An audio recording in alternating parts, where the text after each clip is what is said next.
India का आजादी का स्ट्रगल, ब्रेवरी, सैक्रिफाइस और देशभक्ति की कहानी है।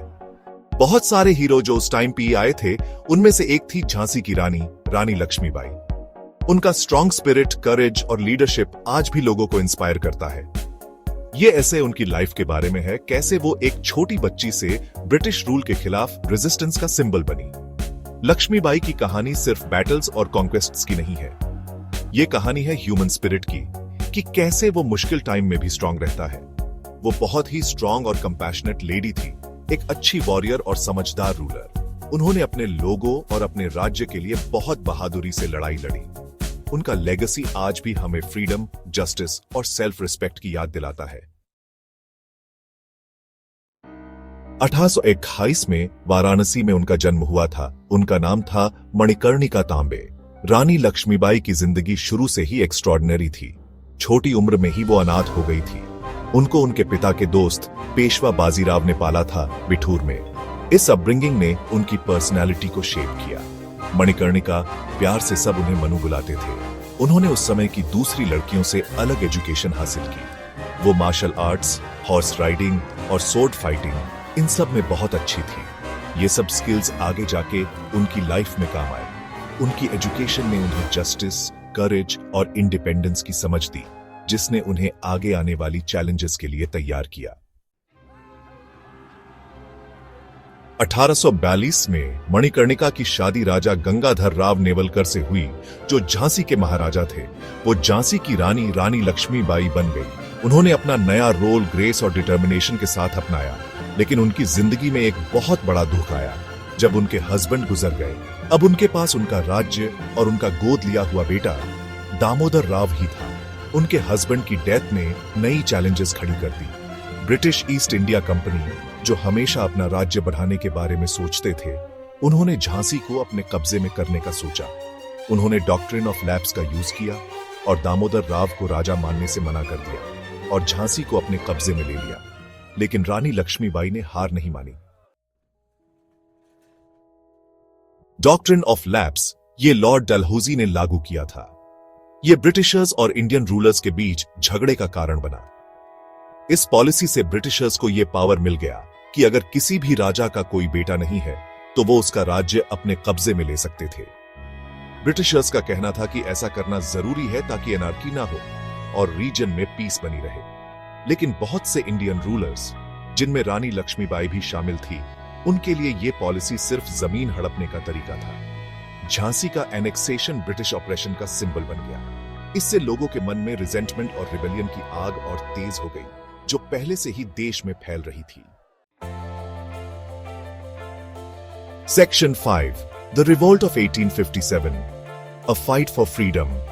1857 में इंडिया की आजादी की जंग में एक नया मोड़ आया, जो कि मेरठ में सिपॉय म्यूटिनी के रूप में शुरू हुआ था।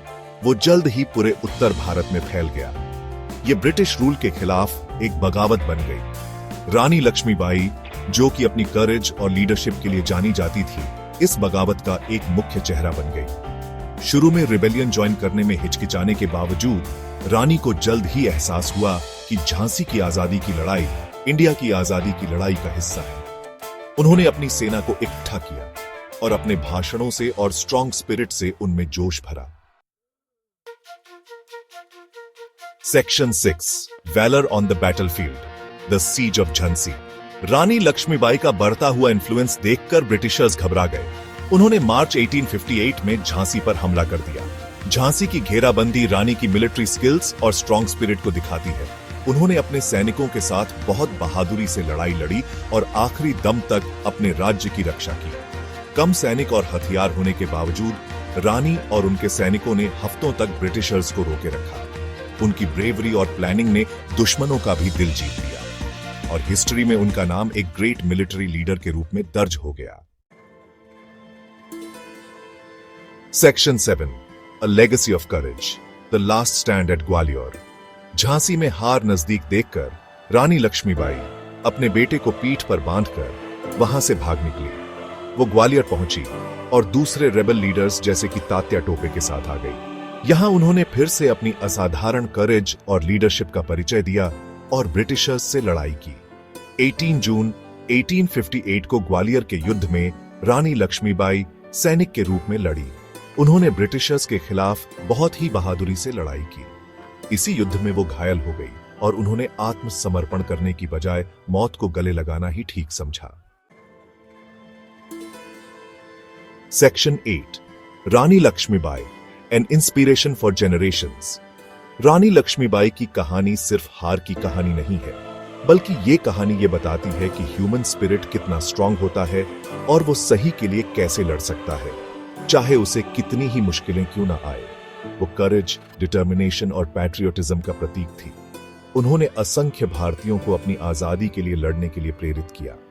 मरने के बाद भी वो रेजिस्टेंस का एक बहुत बड़ा प्रतीक बन गई। उनकी कहानी पीढ़ी दर पीढ़ी चलती रही और भारतीयों के दिलों में आजादी की लौ जलाती रही। वो एक लेजेंड बन गई। उनका नाम करेज, रेजिलियंस और फ्रीडम का प्रतीक बन गया। Section 9 conclusion the undying spirit of Jhansi. Rani Lakshmibai की जिंदगी और उनके बलिदान ने इंडिया की आजादी की लड़ाई पर एक गहरी छाप छोड़ी।